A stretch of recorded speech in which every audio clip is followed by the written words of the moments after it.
Boa noite, vamos começar em breve mais uma live com a Erlângea.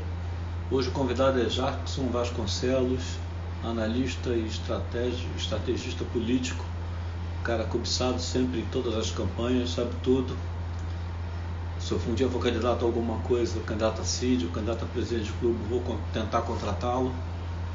E ele já está aqui. Vamos entrar rapidinho. Jackson, nem me lembro quando é que eu conheci o Jackson. É impressionante como ele conhece o pensamento político. Jackson, tudo bem? Tudo bom, cara. Já fiquei feliz de me insistir para você ser candidato. Pelo menos é um contrato, cara. Um contrato bom. Porque vitória na certa. Eu não sou candidato nem a... não tem uma, eu digo que eu sou marxista, do Groucho Marx, que dizia: não frequento clube que me aceita como sócio. Mas eu já pensei. Eu acho que todo jornalista, como a gente é metido com o negócio de interesse público, é muito comum jornalista virar político, mas também é meio complicado, porque você passa para um lado não dá para voltar para o outro. Aliás, a minha primeira pergunta: sua família, onde você nasceu, sua origem, como é que você foi parar nessa história de política aí? Pai, primeiro eu nasci em Niterói, no Rio de Janeiro. Me criei entre Rio de Janeiro e Brasília. Como é que eu fui bater na política, né? Que é uma coisa curiosa. Meu pai foi para Brasília como funcionário da Câmara dos Deputados. Fez a carreira dele toda na Câmara, ele foi concursado para lá em 1961. E eu, por conta dele, convivia muito com o Congresso. Ele, como lá cortar o cabelo era mais barato, tinha um cidadão chamado Conrado, que era o barbeiro que cortava o cabelo dos senadores e dos deputados. Meu pai levava eu e meu irmão, que nós éramos pequenos ainda, depois nos transformamos em 10 irmãos, mas naquele momento éramos 4, 2 homens e 2 mulheres. Eu ia lá cortar o cabelo e, enquanto esperava para ir embora, ficava assistindo os debates lá do plenário. Eu ia para a galeria e ficava assistindo os debates. Houve um problema sério em 67, 68, quando fecharam o Congresso. Meu pai era chefe de gabinete do Adalto Lúcio Cardoso, ele era chefe de gabinete, oficial de gabinete, e nós ficamos presos no edifício do Congresso Nacional, porque o ditador de plantão trancou o Congresso, o Adalto disse que não ia deixar a presidência da Câmara, só saiu de dentro do prédio depois que apagaram as luzes e cortaram a água. E aquela foto que transita a história do Brasil, daqueles soldados lá naquele campo enorme em frente ao Congresso Nacional, naquele descampado ali. E aí eu fui por esse caminho, mas fiquei saindo fora, fui estudar, fazer economia e fui para o Banco do Brasil. Fiz concurso do Banco do Brasil em 75. Entrei no banco e achei, agora meu caminho é outro. Eu caminhar em outra direção.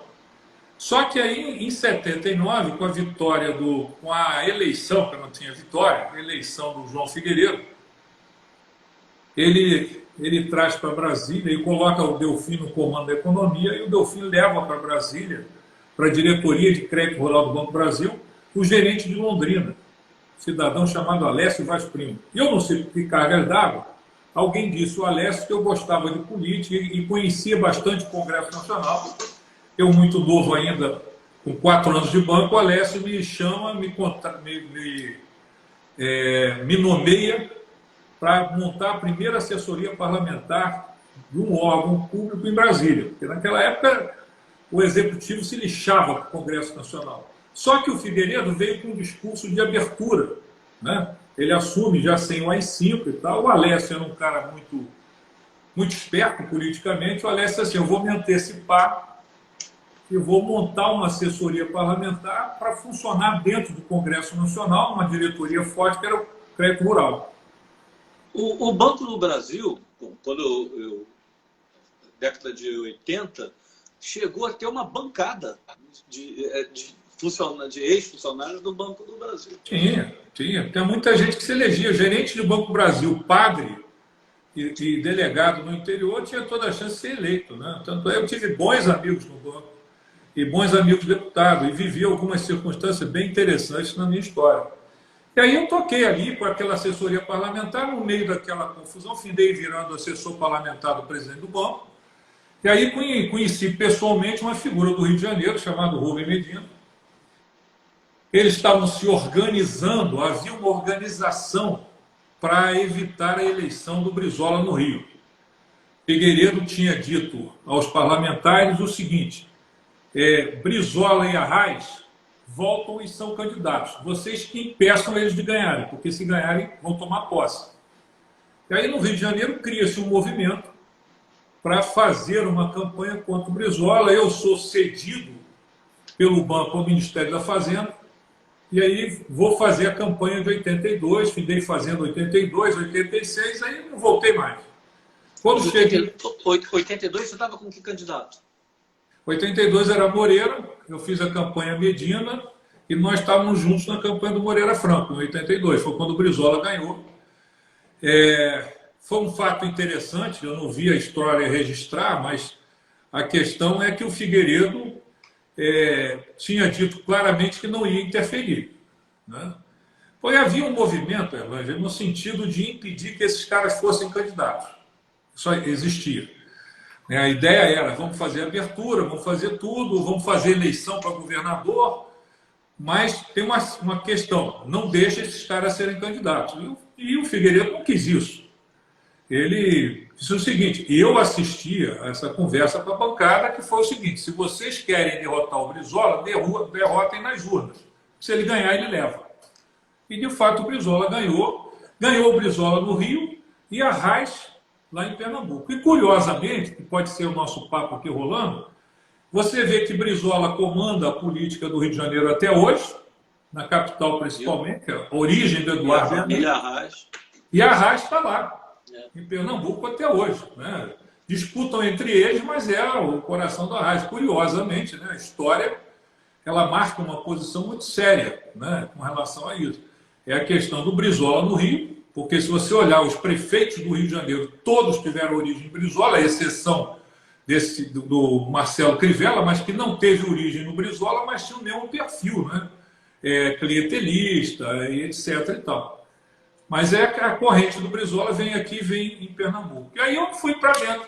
Quando chega em eu participei das eleições, tudo como voluntário, para funcionário do banco, até que chega em 1998, eu deixo o Banco do Brasil e monto uma empresa para fazer campanha política profissionalmente. Ela nasceu em 99. E aí eu vou definitivamente para o mercado de campanha e não saio mais. Aí fiz muitas campanhas e tal. A mais vibrante para mim desse período novo foi a da Denise Frossard, tanto para a Câmara como para o governo do Estado, quando a gente chegou no segundo turno. Foi uma campanha fantástica pela candidata e pela campanha. As campanhas que eu fiz como voluntário para o Medina, quase todas elas, também foram campanhas maravilhosas, porque naquela época existia campanha, hoje não tem. Naquela época existia campanha. Existia vibração, o povo na rua, fazia música, tinha bandeira, camisa, boné. Era uma festa. Toda vez que chegava o carro de um político, juntava uma garotada infernal, todo mundo querendo camisa. E tinha um fato curioso, porque muitas camisas você dava, mas elas não apareciam na rua, só depois da eleição. Depois da eleição aparecia o caboclo lá, todo bonitinho, com a camisa novinha. Ele deixava para usar depois, porque ele pegava de todo mundo.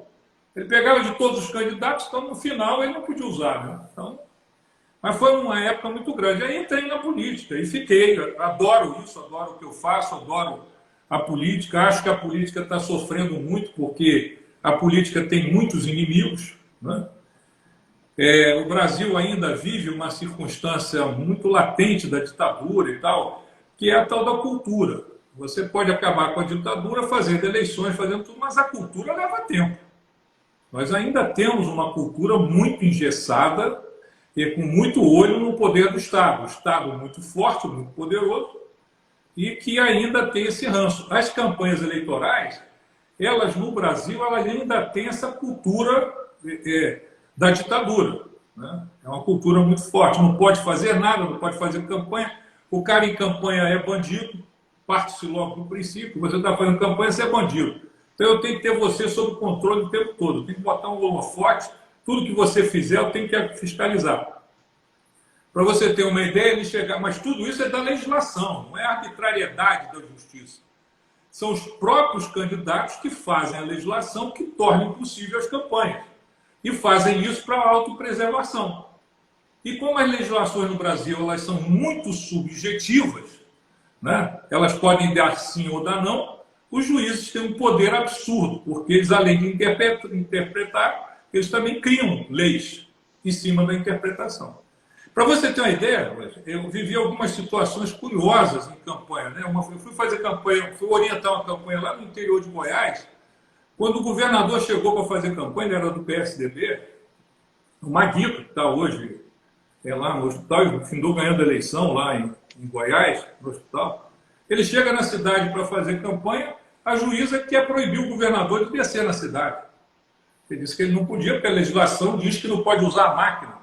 E aí a assessoria dele foi conversar com a juíza e, pô, mas, excelência, ele é um cidadão, ele é governador. Não, ou ele renuncia o governo para fazer campanha aqui, ou ele não faz campanha aqui. Mas ele não é candidato, o candidato é o prefeito. Chegou-se uma discussão, que é a legislação que é absurda. Criaram o tamanho do adesivo do carro, aí o cara disse assim, o tamanho só pode ser esse. Aí nessa eleição agora eu vi um fato curioso também. Chega um fiscal da Justiça Eleitoral e diz assim, o senhor está com 2 plásticos, 2 adesivos no carro. Ué, qual é o problema? Não, o tamanho é para dizer que só pode um, porque se o senhor usar 2, dobra o tamanho. Então, para você ver que engessaram ainda é a cultura muito ditatorial, mas eu sou apaixonado pelo que eu faço, gosto disso. Né? Conheci muita gente boa através disso, inclusive você. Pô. Foi um patrimônio que eu tenho hoje de relacionamento que veio por conta da política. Não fosse a política, como eu não trabalho em novela. Né? Não sou artista, não sou escritor, eu não ia conhecer jamais Luiz Erlânio não fosse pela política. A política me traz muita gente boa. Eu acho que a política ficou quase como um termo pejorativo, mas a grande política, assim, não é a grande política, só é possível mudar, melhorar, avançar, se não é pela política, se não é pela saliva, não é pela pólvora, né? A política é o que pode mudar a sociedade, a grande política. Mas você está falando assim antes de a gente chegar nessa eleição propriamente dita, do ranço ditatorial, os próprios partidos, de vez em quando uma eleição quebra essa lógica, né? Viraram cartórios, né? Isso tem coronéis, civis, mas coronéis, mesmo você falando no lado da oposição, o Arraes era uma espécie de coronel, o Brizola era uma espécie de coronel. Os partidos não acho que são estruturas muito cartoriais. E pior, né? Eles são uma estrutura que se tornaram estrutura do Estado, apesar de, nos seus estatutos, serem estruturas privadas. E findaram se transformando em feudos mesmo. Quer dizer, por que eu digo que estrutura de Estado? Porque o partido, se você quiser ser candidato, você depende do partido para registrar a sua candidatura. Mas você vai depender do partido também para financiar a sua candidatura. Você vai depender do partido também para ter horário de televisão e rádio. Televisão. Então, para prestar contas à Justiça Eleitoral, você depende do partido. Se esse partido tivesse uma estrutura democrática, que paradoxalmente tinha na época da Revolução, e hoje não tem, seria mais fácil você mexer com isso. Mas não é uma estrutura democrática, cada um é um dono. Para você ter uma ideia, na eleição municipal desse ano, 32 partidos participaram da eleição municipal.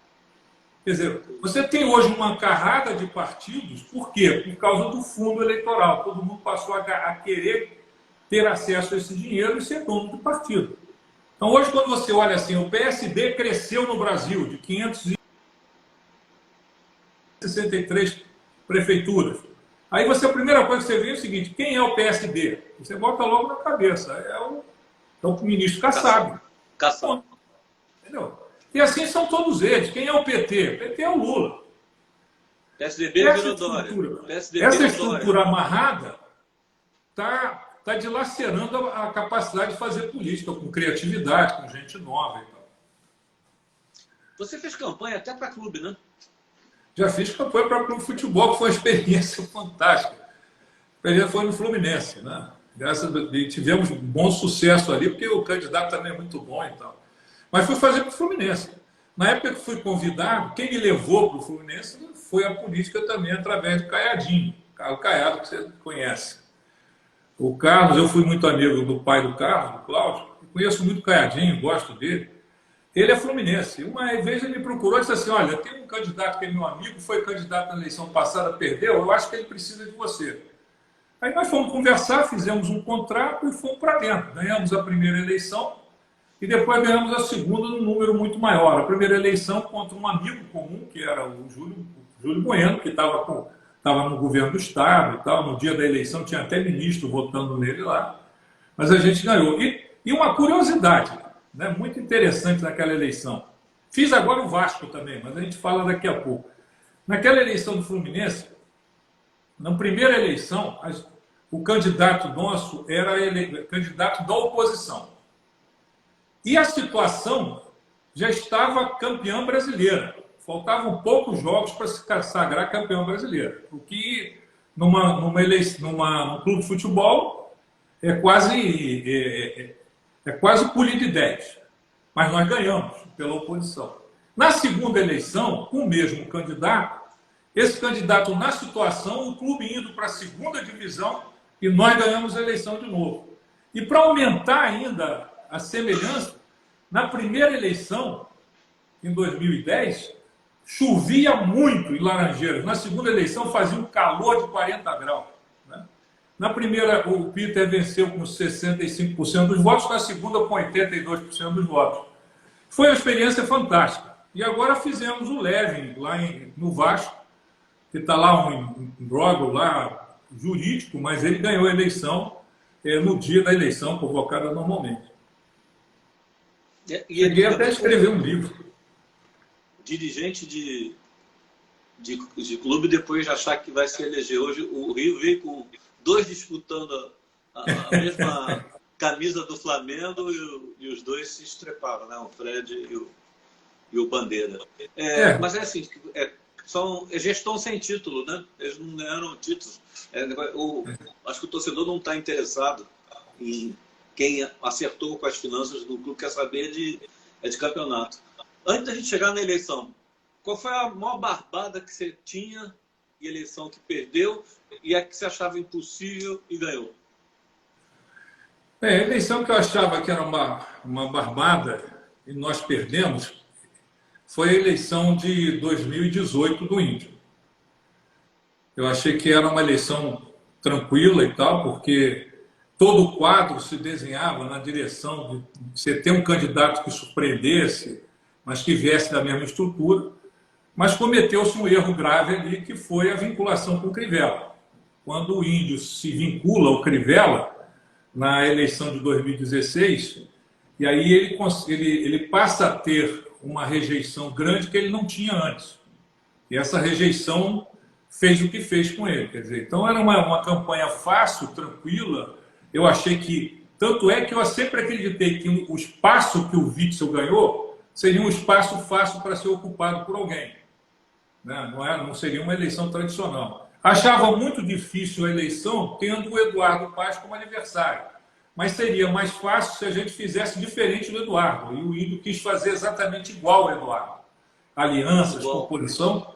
E Eduardo nisso é o concurso. Né? Eduardo ele consegue fazer todo mundo se acertar de uma maneira incrível. Ele senta e convence.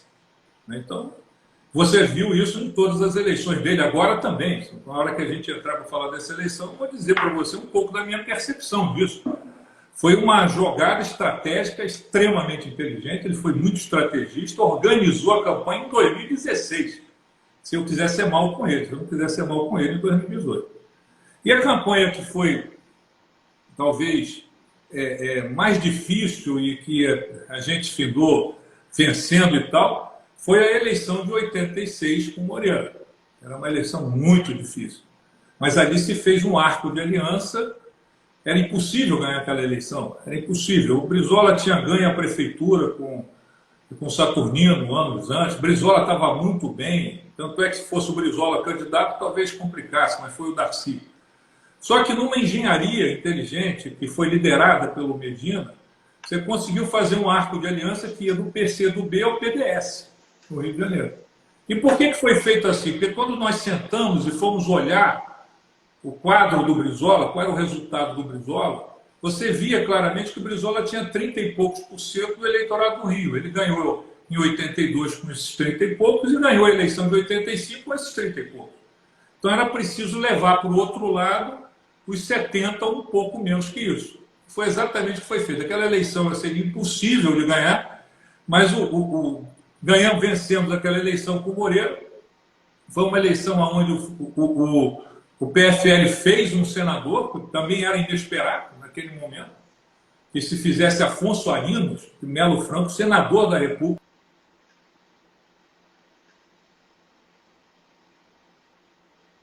você podia lançar vários candidatos pelo mesmo partido.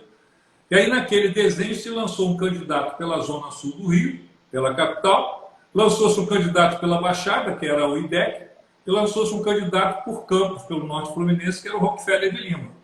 Quando se reuniu isso, e o superelinho, né, o Hélio Ferraz, sozinho na outra ponta, abraçou a candidatura do Moreira, aí empurrou-se o Marcelo Alencar para fora. Foi uma eleição fantástica. Pena que o Moreira perdeu aquela oportunidade, por ser muito novo, e fazer muitas coisas que não deveria ter feito do ponto de vista político. E aí, Brizola volta ao poder depois. Né? Campanha da Denise foi uma campanha que eu achei que ia ser muito difícil, mas chegamos ao segundo turno. Né? E uma diferença, todo mundo sabe como é que o Cabral fez. Mas no primeiro turno, com Denise, a Denise derrotou o Marcelo Crivella, derrotou o Eduardo Paes, derrotou o PT, derrotou todas as forças tradicionais do Rio de Janeiro, com exceção do Cabral. E foi junto com o Cabral para o segundo turno. Uma eleição apertadíssima. Só tinha um prefeito apoiando a Denise naquela eleição, que era o César Maia. Não tinha mais ninguém. Todos os outros prefeitos estavam com o Sérgio. Aquela eleição foi uma eleição bonita, foi um resultado muito, muito legal e que mostrou, que o futuro depois mostrou que tudo que a Denise dizia, ela tinha toda a razão. Só que ninguém deu ouvido, né? Todo mundo seguiu o caminho. Uma pena que ela tem enjoado de política, assim, a gente nunca sabe, mas assim, na eleição passada para governador, que até que estava, o Cristóvão Buarque fala outrismo, né? Tinha que ser outro. Acho que você também concorda, ela cairia sob medida na eleição do governador. Mas fala de política para ela, quer saber de escalar montanha, não quer mais saber de escalar governo. Rapaz, nós tivemos até um fato interessante, eu gosto muito da Denise, aprendi a gostar muito da Denise. Mas nós tivemos um fato, como eu conheço muito a Denise, logo no início do processo, o Fred não era nem candidato ainda, o Fred nem queria ser candidato. A Denise tinha voltado e tal, e nós fomos conversar com a Denise. Fomos eu, o Marci Góes, que você conhece, o Fred, para conversar com a Denise sobre política. Rapaz, batemos um papo excelente sobre tudo, sobre livros, sobre tudo e tal. Quando começou-se a falar de política, eu não sei se foi um recado, ela foi lá no canto, pegou um bastão que ela tem, né? Aquele bastão de beisebol, né? Pegou aquele bastão, sentou e ficou com...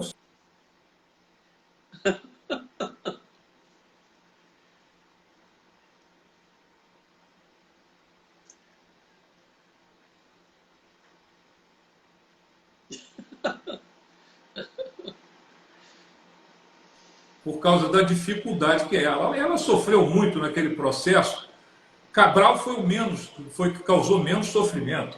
O que causou muito sofrimento a ela foi as traições, as faltas de palavra, entendeu? As coisas que não funcionavam direito e tal, e enfim, ficou saindo. Jackson, eu acho que foi com você que eu aprendi a frase que nem todo candidato que perde a eleição entende, mas eu acho brilhante que assim, você entra numa eleição para ganhar, mas você não entra necessariamente para ganhar. Entra para sair maior do que entrou. Explica isso aí. Inclusive falando... E já emendo. Como partido, quem saiu maior e quem saiu menor dessas eleições?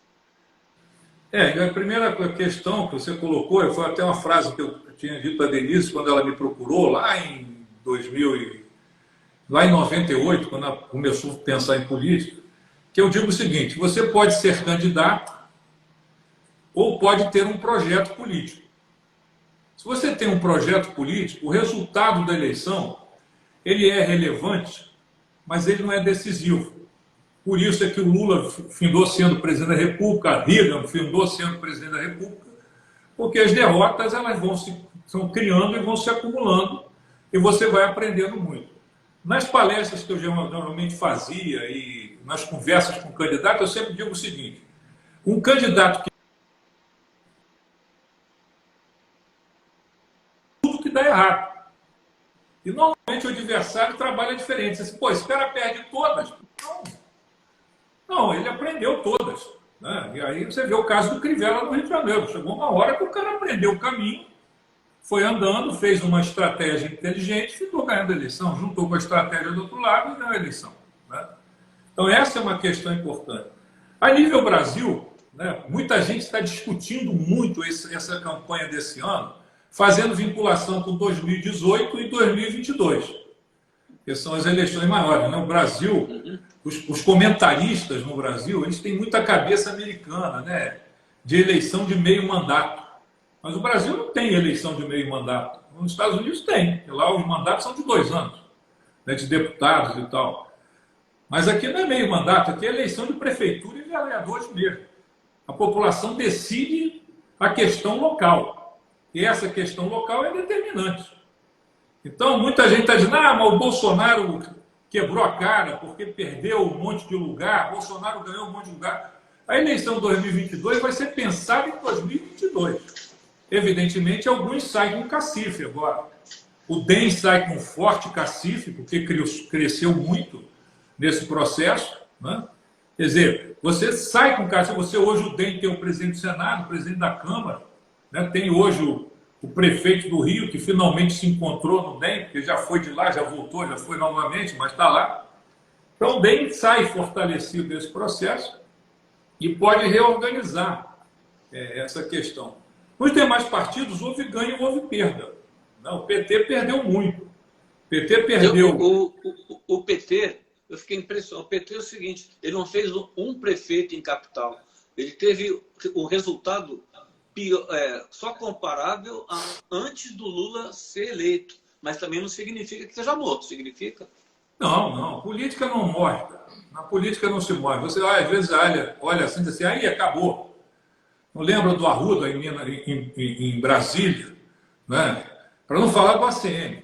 A Arruda perdeu o mandato, não tinha expressão por causa do negócio do painel, virou governador, findou-se quebrando todo, e por outra razão, e assim mesmo não foi candidato, mas as pesquisas indicavam que se fosse, ganharia de novo o governo do Distrito Federal.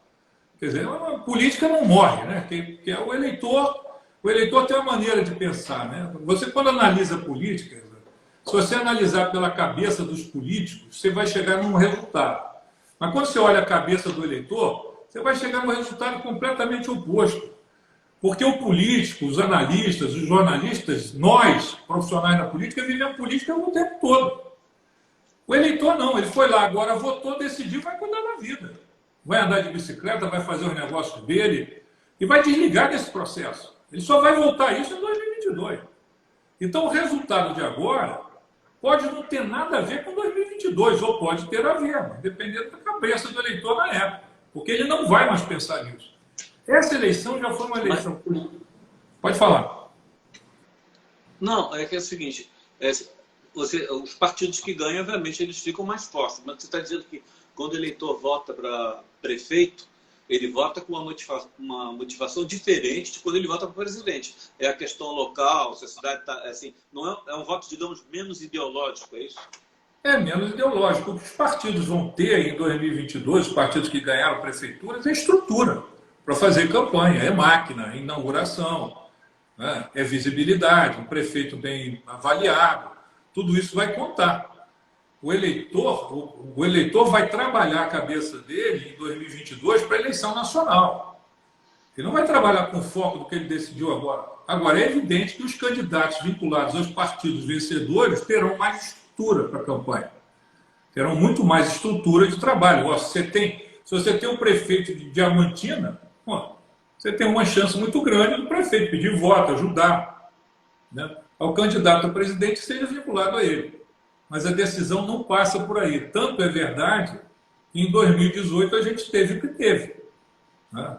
Muita gente diz assim, o Bolsonaro ganhou na rede. Não, o Bolsonaro não ganhou na rede. A rede foi um complemento do Bolsonaro na rua. O Bolsonaro ficou 4 anos andando, feito um andarilho, pedindo voto, juntando gente, levando aquilo para a internet. E aí teve o episódio da facada, que muita gente diz que ajudou, que não ajudou. Na verdade, quem é estrategista sabe que ajudou muito. Ajudou muito. Mas o que ajudou mais foi que os adversários subestimaram o Jair Bolsonaro todo o tempo. Assim como aconteceu nos Estados Unidos. Quando você subestima o adversário, você não presta atenção nele. Você deixa correr. O que os adversários do Bolsonaro fizeram? Esperaram a campanha porque disseram o seguinte, eu cansei de ouvir isso. Assim, cara, ele não tem partido, não tem tempo de televisão, não tem dinheiro, é maluco, só fala bobagem. Na hora a gente cuida dele.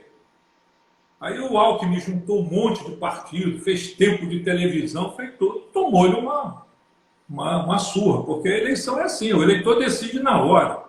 Na hora o eleitor diz assim, aqui que eu quero, é por aqui que eu vou, e ninguém me tira disso. Não há pesquisa que mude esse trajeto.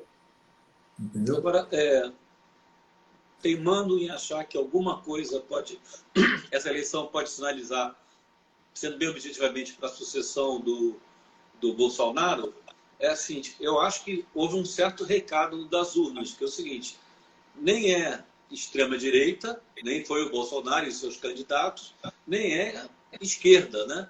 É o centro que não é centrão. O DEM foi uma coisa assim,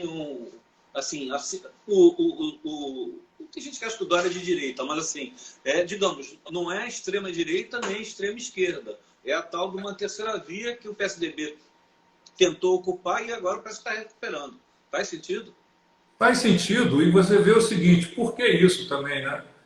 Quer dizer, o eleitor, ele deu um sacode no sistema em 2018. Ele deu um sacode mesmo. Não foi brincadeira, não.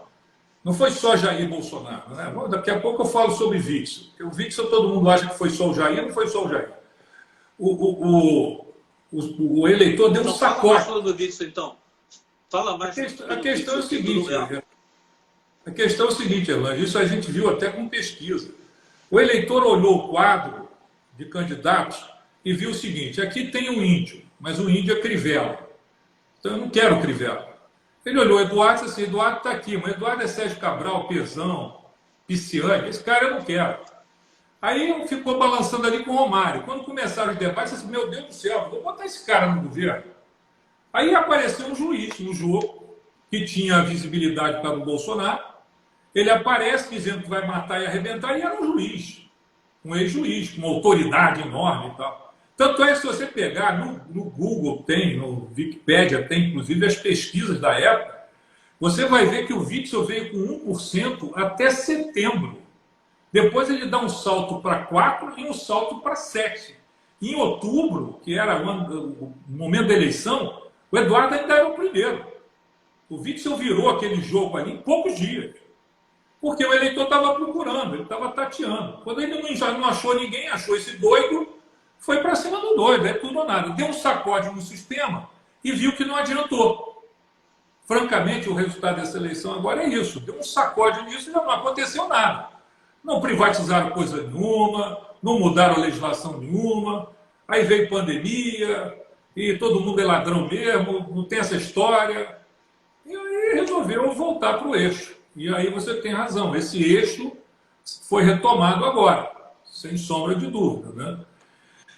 Sendo o eixo centrão, o Jair Bolsonaro passa a ter um problema, porque, muito embora ele queira compor com o centrão e tal, fazer as coisas dele, o centrão nunca foi confiável. A história do centro nunca foi confiável. Daqui a pouco, se surgir um candidato aí, virando cambalhota aí na frente nas pesquisas, o centrão vai todo para lá. Então, ele é sempre assim, historicamente assim. Eu me lembro da campanha do Collor. Me lembro daquela campanha. Né? Quer dizer, todo mundo queria que fosse o Antônio Brito. Teve nego que foi ao Porto Alegre pedir ao Brito para ser candidato. Era o Brito, que era um homem que teve visibilidade no Tancredo.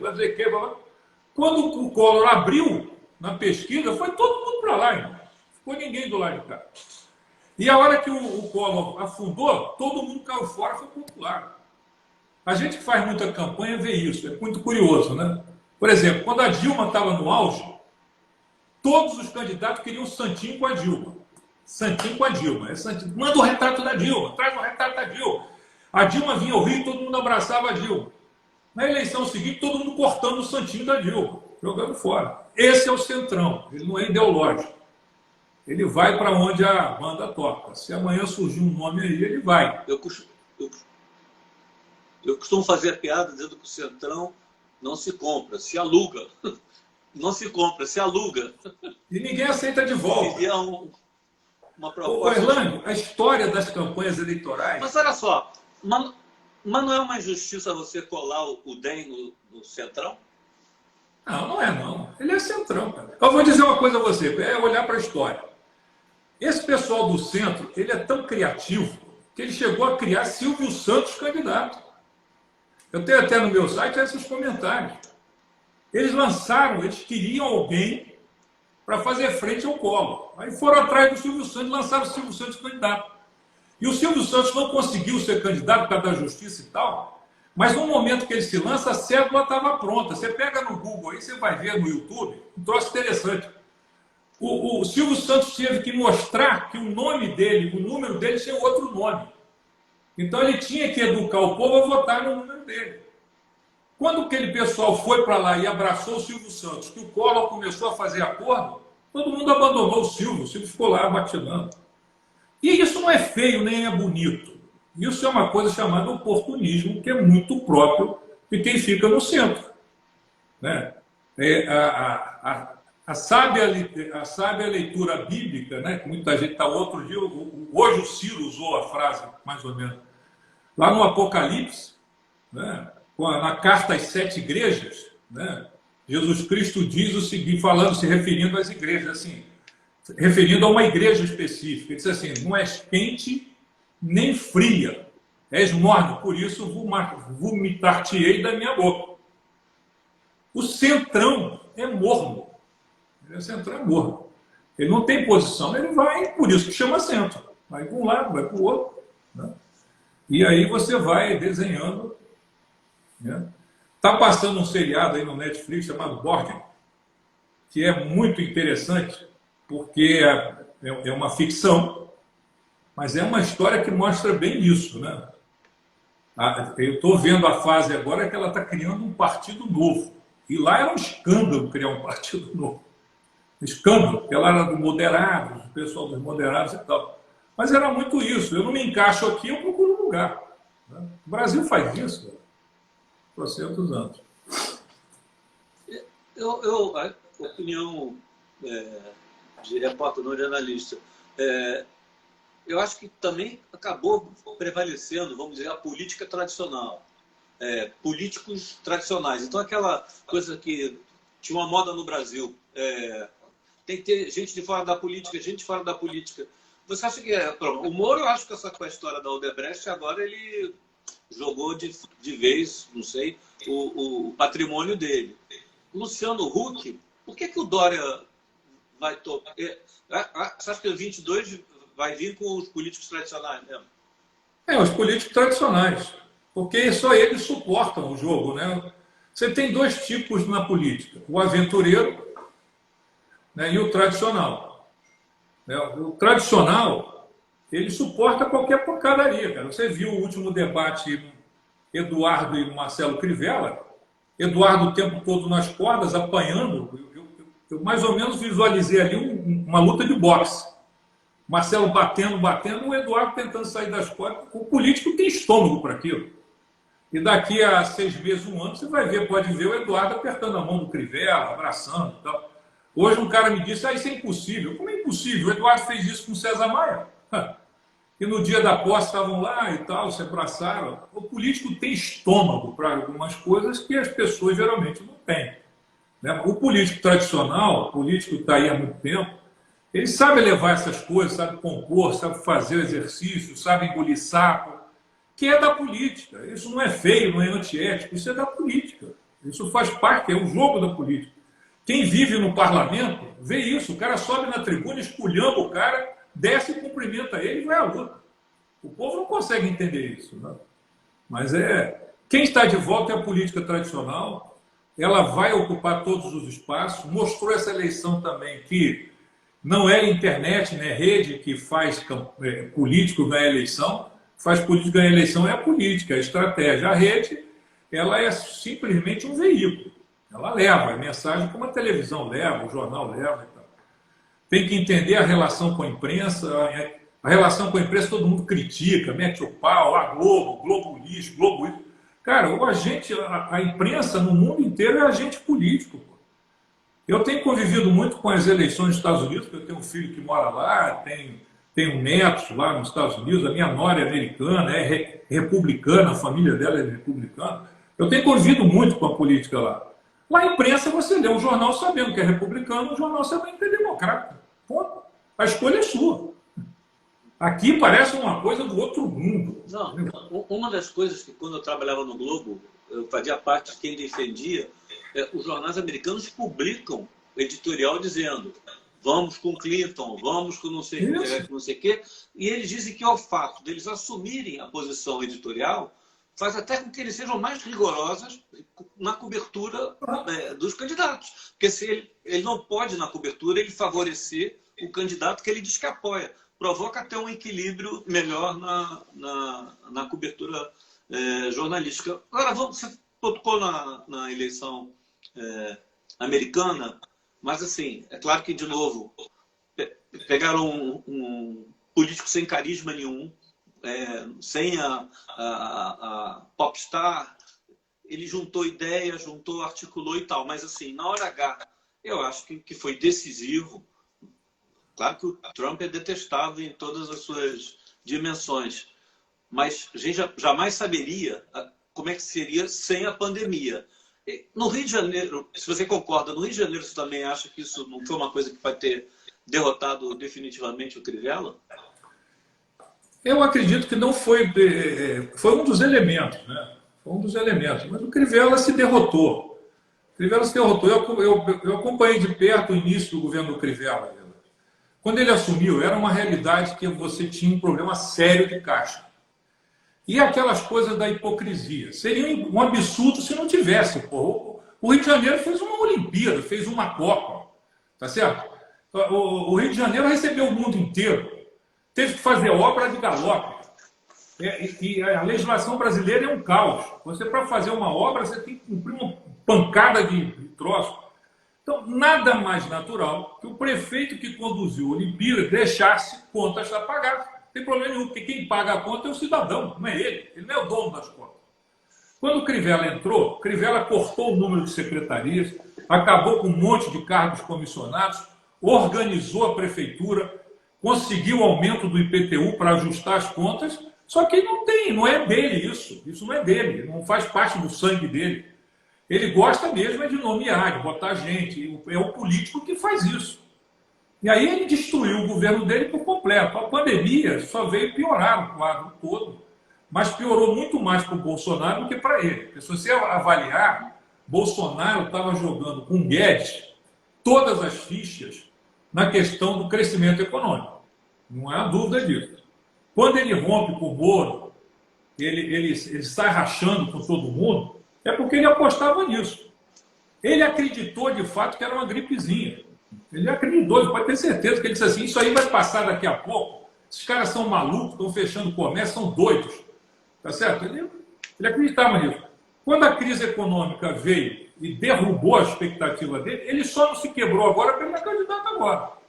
Ele tem tempo para se recuperar. O Trump não teve.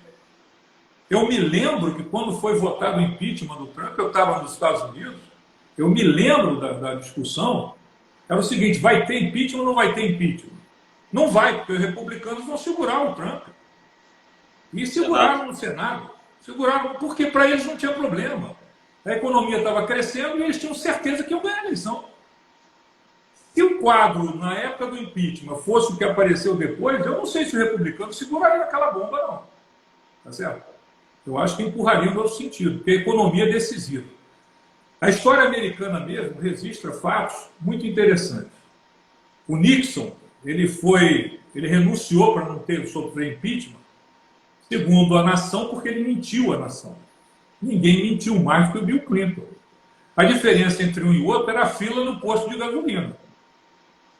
No governo do Nixon, tinha fila no posto de gasolina.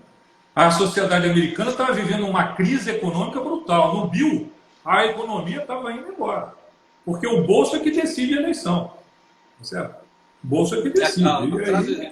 A frase, tem aquela famosa história, o Clinton ganha a eleição, aí tem a discussão entre os assessores. Não, a classe média, a questão não sei o quê. Aí tem não lembro o nome do assessor, que diz assim, é economia, estúpido. Em qualquer lugar do mundo, o que decide é a situação econômica? É a situação econômica. A gente vota com o bolso. Cara. Tem uma frase do Reagan muito interessante na reeleição, tem um programa dele, que ele diz o seguinte, bote a mão no seu bolso, na reeleição dele, bote a mão no seu bolso. Tiver menos dinheiro hoje, não vota em mim. Tiver mais dinheiro hoje, vota em mim. Sempre assim. Porque a economia é decisiva. O que está matando quem está no poder é a economia. Os prefeitos, alguns se sobreviveram, porque fazendo aquela coisa de visibilidade e tal, alguns que estavam muito mal conseguiram se recuperar. O caso do prefeito de Niterói, que você vê pelas pesquisas nitidamente, ele dá um salto de qualidade na epidemia. E o Crivella se afundou. O Crivella nasceu para ser pastor, para ser bispo, cara. Não é outro caminho. Eu até aprendi a gostar dele, respeito, é um homem de bem, mas não nasceu para política. Tá certo? Ele tem um outro caminho, outra trajetória, ainda mais na Prefeitura do Rio, que foi muito bom para o Eduardo. Eu tenho lá a minha percepção de que aquilo foi proposital, mas vou abençoar o Eduardo e dizer que não foi. Mas, sinceramente, o Eduardo passou fazendo campanha mais tempo contra o Crivella do que a favor dele, porque ele precisava do Crivella no segundo turno. E ele contou com uma ajuda imensa do Bolsonaro, porque quando o Bolsonaro viu que a Marta estava abrindo, na cabeça do Bolsonaro é o seguinte, Dória em São Paulo, Ciro no Rio, estou morto. Veio para dentro, abaixou o Crivella, carregou, dançou junto, virou cambalhota, fez o capeta, levou o Crivella para o segundo turno, e se você prestar atenção na campanha, no segundo turno ele abandonou. Houve até um fato que incomodou muito o Crivella e que ele passou recibo. Porque quando o Bolsonaro abraça o Crivella, o Bolsonaro diz uma frase assim, Eduardo é bom gestor. Isso incomodou o Crivella de tal forma que o Crivella falou, o presidente não sabe o que está falando.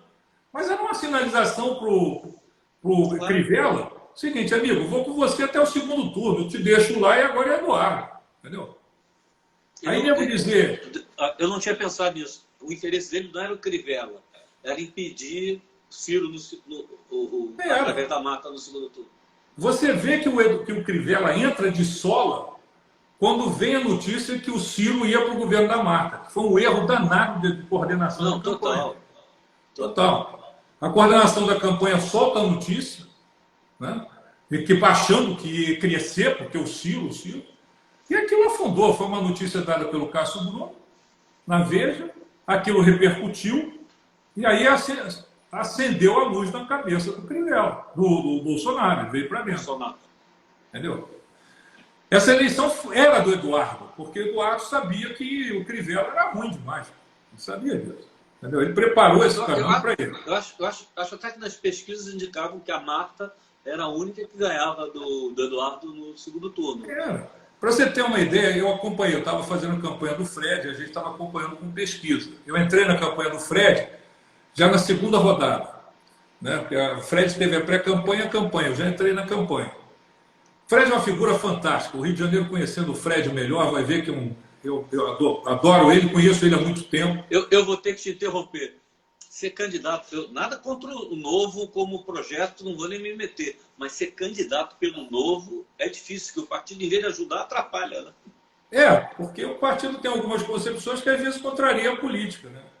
É você nadar contra a correnteza. Mas ali a gente estava vendo pesquisa e verificou o seguinte, todo o pessoal que apresentou pesquisa para a gente dizia a mesma coisa. Crivella não vai ao segundo turno e quem vai é a Marta. Entendeu? Aí é quando, aí tem muita gente, porque depois você tem resultado, todo mundo arranja um argumento.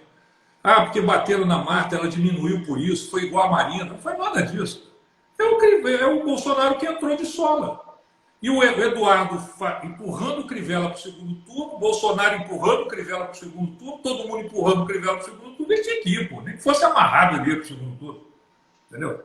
E lá ele ia perder. A única coisa que eu acho que o Eduardo poderia ter se poupado mais, né, e até tentou em alguns debates, era não ter se preocupado tanto com o que o bispo estava dizendo, porque a fatura estava resolvida, não ia acontecer nada ali. Entendeu? Ele podia ter se poupado mais, mas aí o Eduardo, todo mundo conhece, o Eduardo gosta de briga, gosta de confusão, ele gosta de ir para dentro. Né? Mas eu acho que foi isso que aconteceu no Rio, muito claramente.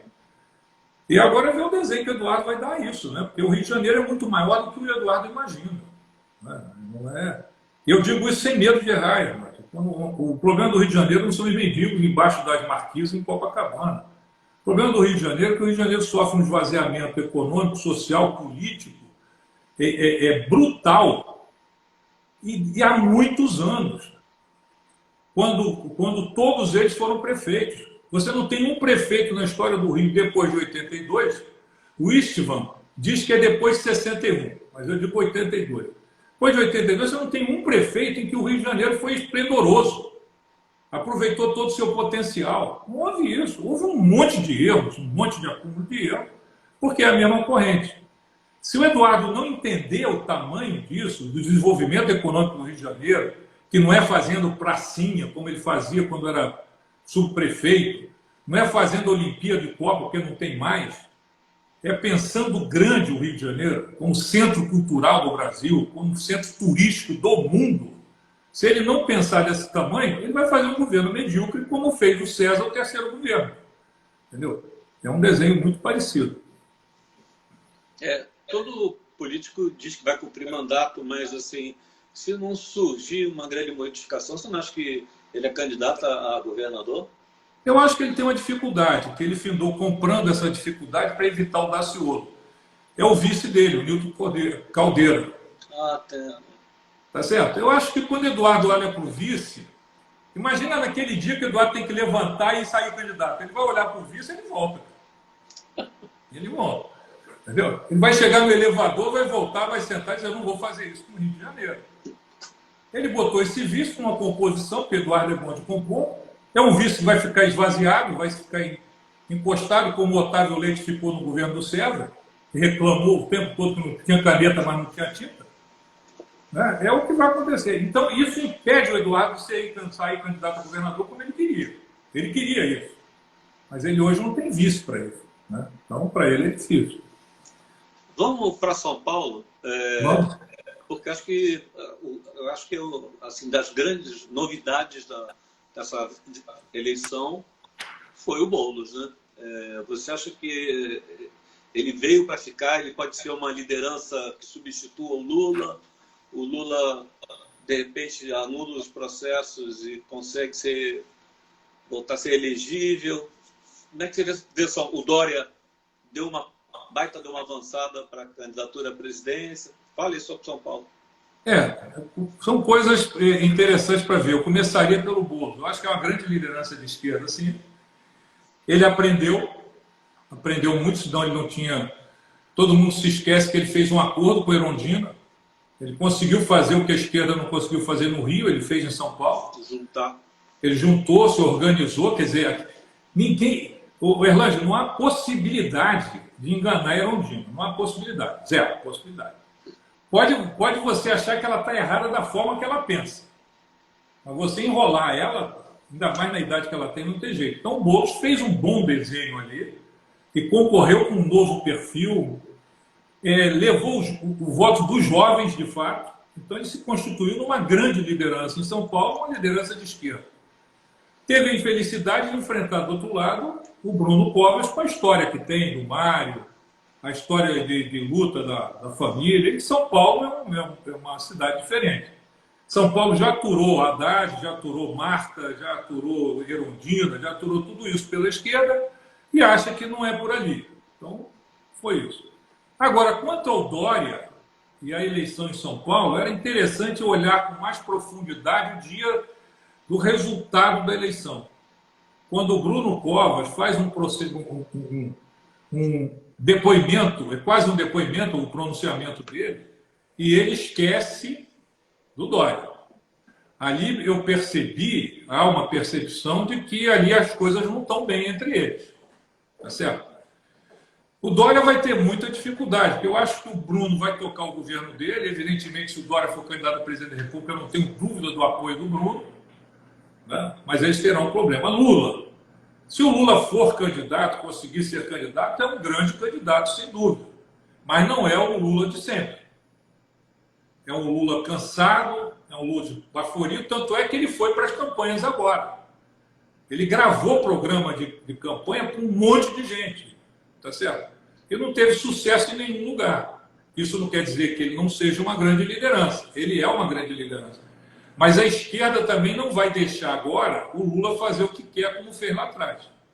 Haddad, você percebe que o Haddad saiu desgastado de São Paulo com a teimosia do Lula, com o candidato do PT, o Tato. Ele sai desgastado ali, e aí depois o Lula ainda diz que foi um problema criado pelo candidato. Ele disse isso ontem, anteontem. Então, fica nisso. Mas o Boulos é uma grande liderança de esquerda, a esquerda vai ter que se encontrar em algum momento. É impossível a convivência do Ciro Gomes com o Lula. Pô, pode sentar, bater papo, tomar cachaça, mas pô, não tem como. Eles não se bicam, não tem jeito. Não tem jeito. O Ciro, a vaidade do Ciro não permite que ele ouça o Lula 10 minutos. Tá certo? E o Lula não tem saco para ouvir discurso, então ele não vai encaixar. Mas o Boulos é uma grande liderança, o resultado de São Paulo foi muito bom para ele e foi bom para o Covas. Sinceramente, foi bom para o Covas. Porque o Covas ganhou a eleição e marcou posição contra ele lá. Foi uma campanha bonita, eu assisti os debates, foi muito bonito, foi um debate sadio. O Boulos tentou dar uma... Mas o Boulos tentou dar uma no fígado do Bruno, o Bruno botou as coisas no lugar e as coisas andaram. Foi muito bonita a eleição lá. Você está falando aí, primeiro você está falando que político tem estômago, né? Ou melhor, não tem estômago, ou tem estômago para qualquer coisa. Mas também tem o lance da vaidade. Aí quando eu vejo o Ciro e o Lula se bicando, eu me lembrei que o Brizola, com a história dele, topou ser vice do Lula. Isso é que a visão... O normal seria o contrário, né? Pela história do Brizola, mas ele topou ser vice do Lula. Você acha que Ciro e o Lula nunca não vão estar juntos? Não, porque o Ciro não é o Brizola, né? O Brizola tinha uma inteligência política invejável. É cultura de Tancredo, é cultura de Arraes. O Ciro não tem isso. Todo mundo esquece que a origem do Ciro foi na extrema-direita, na Revolução mesmo, na ditadura. Ele foi da Arena, né? Foi da Arena. Ele se distanciou disso já com o Fernando Henrique. Entendeu? Ele não tem postura de sentar e criar e organizar. Quem passou pelo exílio, quem foi expulso do país, quem teve que voltar e conquistar a eleição, como o Brizola, tem uma outra cabeça, outra maturidade. Eu nunca fui Brizola, né? Sempre fiz campanha contra ele, mas tem que se respeitar a história do cara, não é a história do Ciro. Por isso o Brizola topou ser vice do Lula, porque ele tem cabeça para isso. O Ciro não tem. O Ciro é ele, em primeiro lugar, não dá certo nem o casamento dele, dá certo. Ou é ele ou é ninguém. Isso está muito claro. Né? Voltando para o Rio de Janeiro, mas no âmbito nacional, está se firmando não teve voto até hoje, mas como grande articulador e força política, o Rodrigo Maia, né? Articulador político, sim. Ele não tinha voto, né? E não tem porque tem político assim. Tancredo também não tinha. Polícia não tinha voto, entendeu? São políticos que são muito mais capazes de organizar o processo do que liderar o processo. Né? Tancredo era muito mais de organizar, por isso chegou lá. Ulisses era de organizar. E o Rodrigo está se desenhando cada vez mais com um cara com uma competência enorme de organizar, mas não de liderar. Ele não vai ser líder nunca, né? Mas tem tamanho de organização, ele consegue compor. O cara chegou à presidência da Câmara e está lá até hoje. Né? Na eleição presidencial. E se bobear, vai se reeleger, né? Se deixarem, eu acho até que vai. Porque na eleição passada ele foi candidato a presidente da República. Por que ele foi candidato? Para ser presidente da Câmara, porque isso dava a ele o crachá de viajar o Brasil inteiro e conversar com quem interessava, que era o colégio dele lá. Que aquilo ali é um colégio eleitoral, entendeu? Então ele tem inteligência política e é um cara de composição, de organização do processo. Ele não lidera. Né? Ele e Eduardo são muito de organizar processo. Né? Agora, como era o Tancredo, como era o Ulisses, né? Eles eram muito disso. Não tinha a verve do Brizola, nem do Arraes, né? Que são muito mais liderantes. Se você tiver que chutar nomes para 22, a gente sabe que, como Magalhães Pinto dizia, né? Política é que nem nuvem. Você está assim, dá uma olhadinha, já mudou. Mas quem são, para usar a expressão, os players que a gente tem que ficar atento?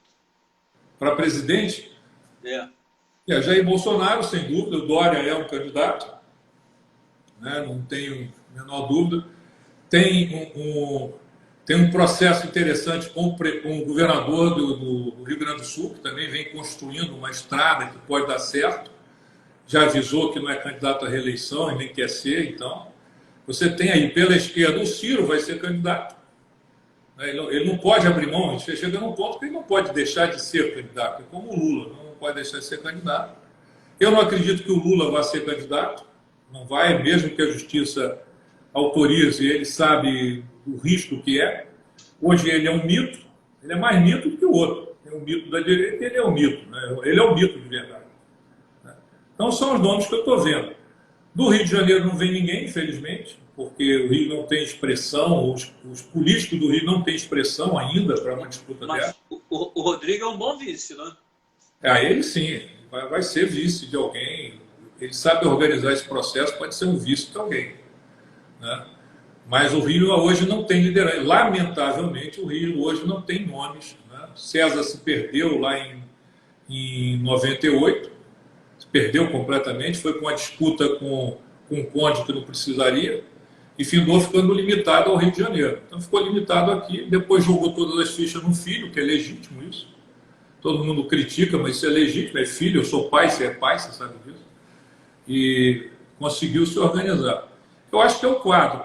Não deve ter grandes novidades até lá, né? A não ser o Boulos aí pelo PSOL e tal. O Jair é que está com uma sinuca de bico enorme, porque aquele discurso de 2018 pode não voltar. Senão, porque o discurso de 2018 não era do Jair, né? Era da esquerda. O Jair só dizia que era contra. Eu não quero isso, quero isso, quero isso. Ele agora vai dizer o que ele quer, né? Então, se ele não disser o que ele quer, ele vai ter problema.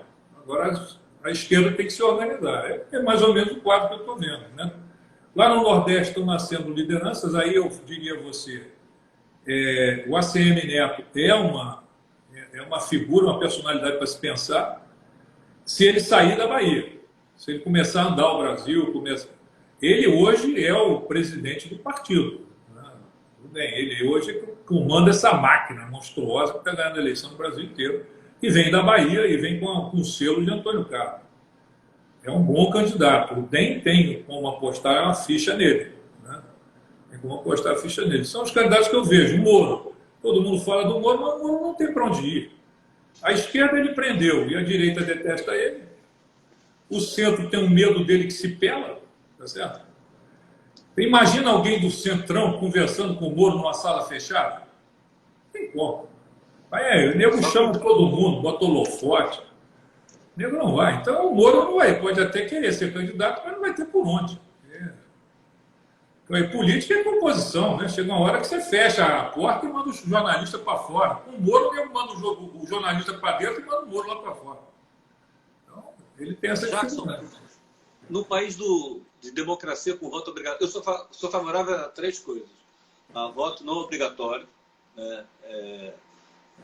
e convencimento de que é importante votar. Já a cláusula de desempenho acho que tinha que ser muito mais radical para diminuir esse número de partidos, e uma coisa que já funcionou dessa vez, mas ficou complicado, que é a coligação proporcional.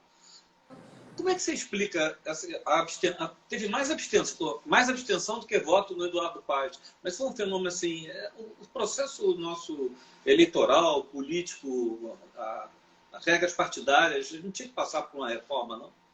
E seria a primeira reforma a fazer, né? Primeiro, o voto obrigatório não tem sentido. Sentido nenhum. Primeiro que ele já não é obrigatório, né? Obrigatório é você justificar a sua não ida à zona eleitoral. Obrigatório é ir à zona eleitoral.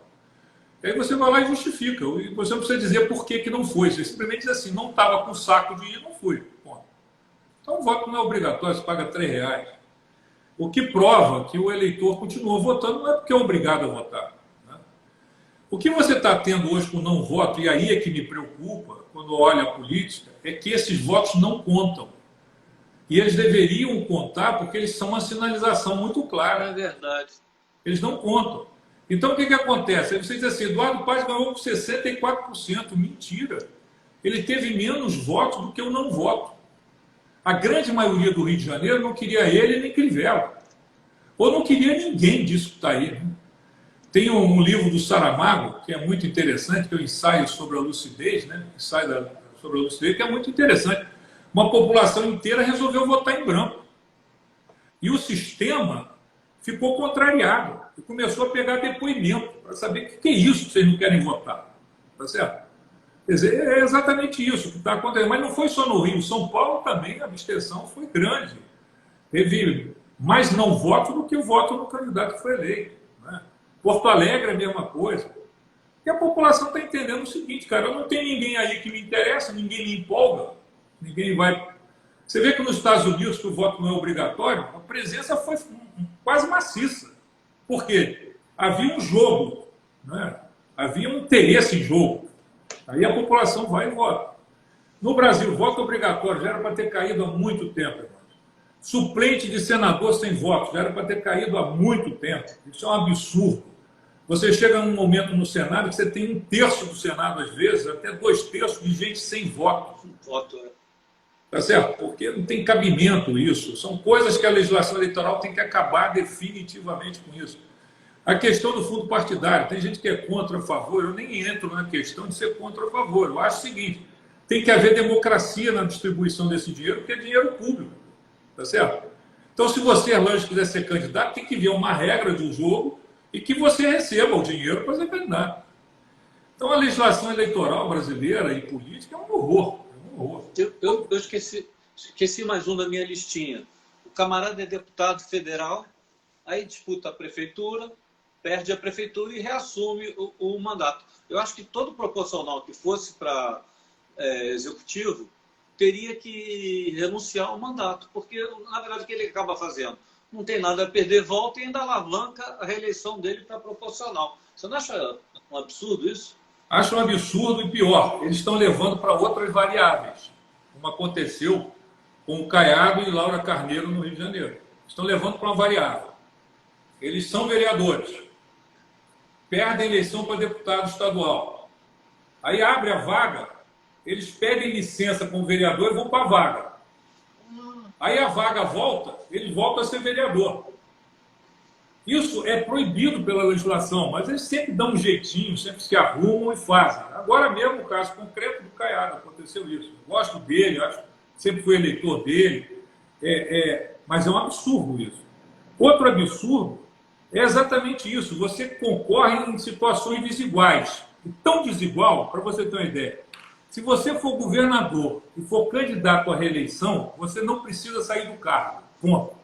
Você é candidato no governo até o último dia.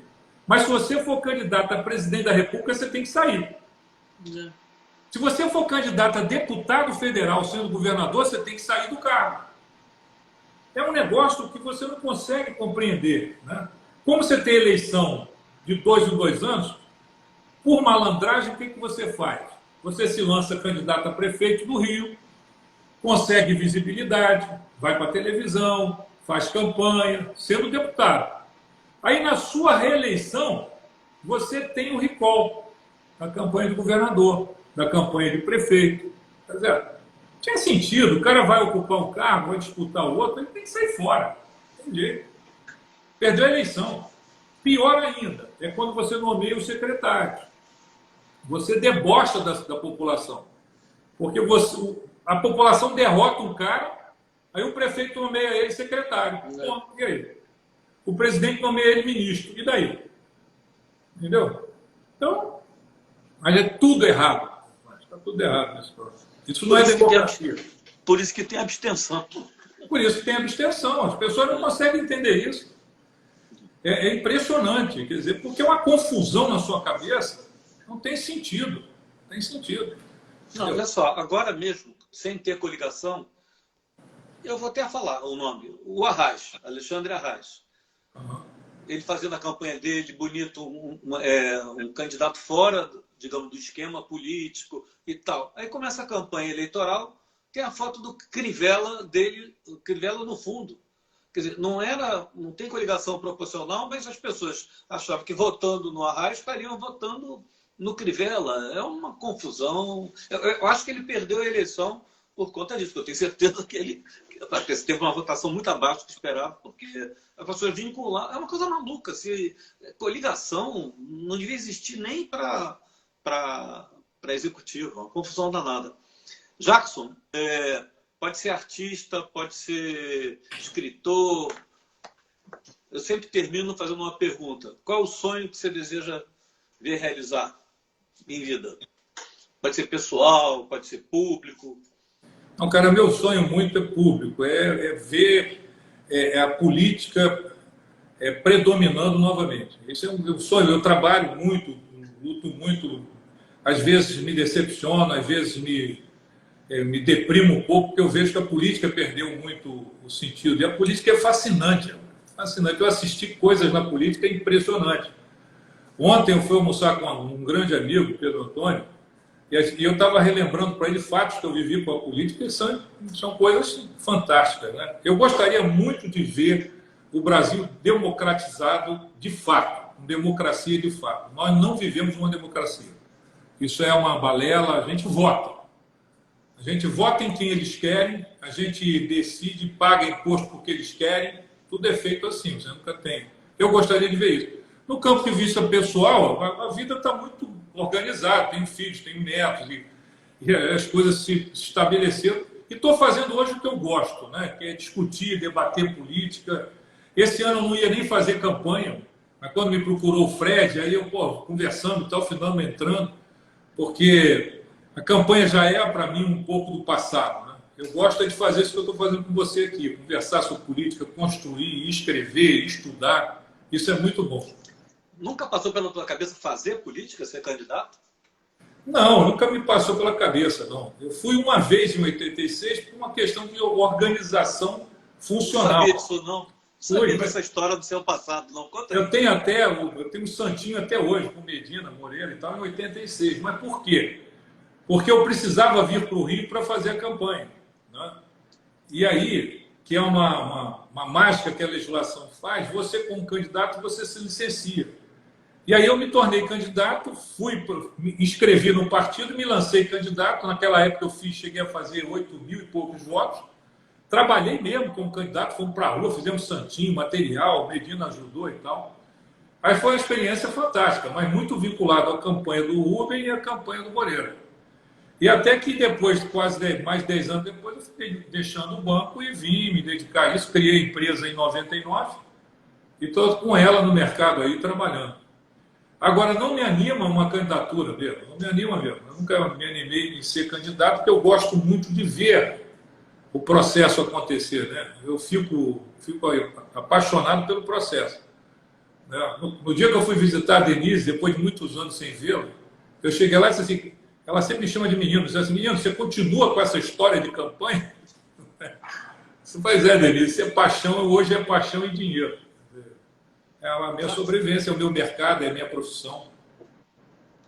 E como eu sei que é o teu mercado, eu agradeço, que a gente acabou tendo aí de graça o teu ganha-pão, que é uma beleza de uma análise e sempre, para mim, sinaliza os caminhos, porque geralmente analista parece um analista de jogo de futebol, né? Que explica por que o time ganhou e por que o time perdeu. E eu gosto de você porque você faz a análise muito mais estrutural do que quem ganhou, quem perdeu, porque isso a gente sabe, quem ganhou teve mais votos, quem perdeu teve menos. Né? É isso, faz parte do jogo. E uma coisa que é importante deixar claro para quem trabalha com eleição é que quem ganha a eleição e quem perde é o candidato. Uma coisa que me incomoda no meu mercado são os caras que muita gente chama de marqueteiro, são os caras que quando termina a eleição saem dando entrevista dizendo: pô, fui eu que elegi o Crivella, fui eu que elegi o fulano, fui eu que elegi... Nada, cara, quem ganha e quem perde é o candidato. A figura... Eu agora com o Fred, eu vivi uma experiência que eu tinha vivido com o Denise lá atrás, né? Porque os dois são muito diferentes no mundo da política. Cara, pergunta a eles como é que é chegar na rua, estender a mão, entregar o santinho, o cara dizer que você é ladrão. Eu não quero saber de você, você é um ladrão, você é um vagabundo, você não sei o quê. E você conquistar, e você dizer, a política é um negócio, a campanha é isso. Aí você chega no final, vamos imaginar que tivesse dado certo com o Fred fosse para o segundo turno, aí hoje eu ia estar dando entrevista dizendo: eu fui o estrategista que elegeu o Fred. Nada disso. O Fred é uma figura fantástica, magnífica, e você simplesmente organiza o processo, né? Nós, profissionais de campanha, organizamos o processo. Porque o candidato é o candidato. E a pior função de uma campanha é do candidato, cara. Porque nego não me diz desaforo, não me diz desaforo para você. Para ele diz. Entendeu? Cara, eu vi aquele link ali com o Crivella e com o Eduardo. Eu fiquei imaginando o seguinte, cara, a família do Eduardo, não é pelo Eduardo. O Eduardo é político, está acostumado. Eu fico imaginando o filho do Eduardo assistindo aquele troço, entendeu? A mulher do Eduardo assistindo. É um negócio assustador, mas os caras são isso. Aí no final o cara ganha a eleição, aí vem um marqueteiro dizer: não, porque foi a minha estratégia, porque eu fiz isso, eu fiz aquilo. Até porra, né? Quem faz é o candidato. Eu gosto da política porque ela é assim. Te agradeço muito. Eu te agradeço muito, cara. E torcer para logo a gente continuar conversando, mas sem ser por telefone. Tomando uma cachaça num bar aí. Faz muita falta, cara. Muito obrigado. Muito obrigado pela oportunidade, Elane. Eu que agradeço a aula. Obrigado, irmãozão. Tchau. Um abração. Um abraço.